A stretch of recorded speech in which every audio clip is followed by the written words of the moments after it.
You see how we're missing some lugs? That's because the wheel hub has gone bad.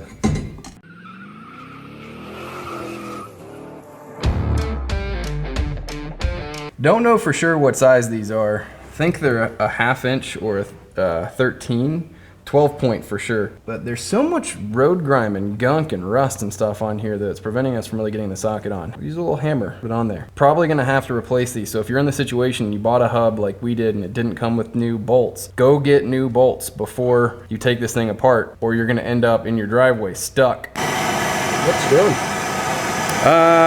Did a little damage to the outside of this socket. Inside's fine though. You can always do the wrench trick with a 12 point wrench.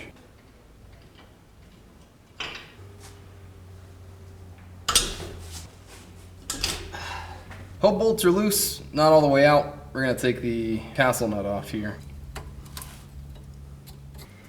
I didn't get it far enough in. There we go. Boop, boop, boop, boop, boop, boop. Beautiful, beautiful. Now we'll need the Ugga-Dugga. This guy's a 36 millimeter. Yep, that's to be expected. Off she goes. Pop the old spindle out here, take a quick look, but it's in good shape. We thought this might be broken, but it's good. With the axle nut and the spindle out of the way, all 3 of our hub bolts out of the way, yeah, we're gonna, nope. Yep. It's out now. That knuckle's in rough shape. Like it's the wire wheel. Wire wheels out there. Yep. Yep.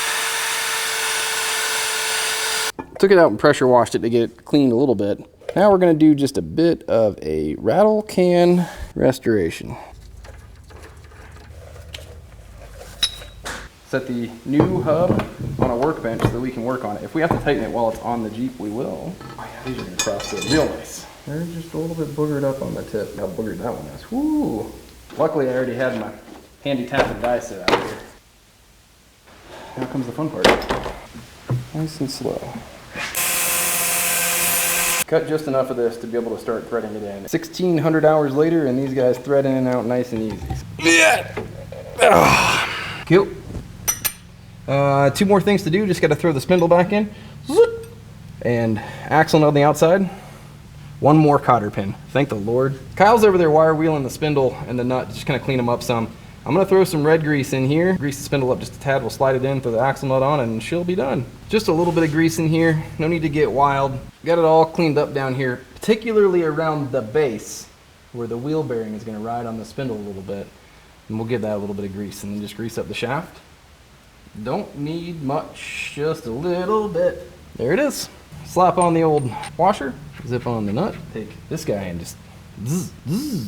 We left the dust shield off to make it easier to see all the parts and everything as we put everything back together. Don't forget, when you put your hub on, final assembly, dust shield's gonna go on. We always like to do a rattle can restoration on anything that we take off, just to fix any of the surface rust that we can. So hit this with a little bit of a buffing wheel and angle grinder with a flat disc on it. Try to knock some of that surface rust off, and then a new coat of paint just protects it for the future so it's not likely to rust as quickly. Dust shield's all done. Everything's buttoned up. Everything's back together as it should be. Ready to go. Huh? You're tightening it.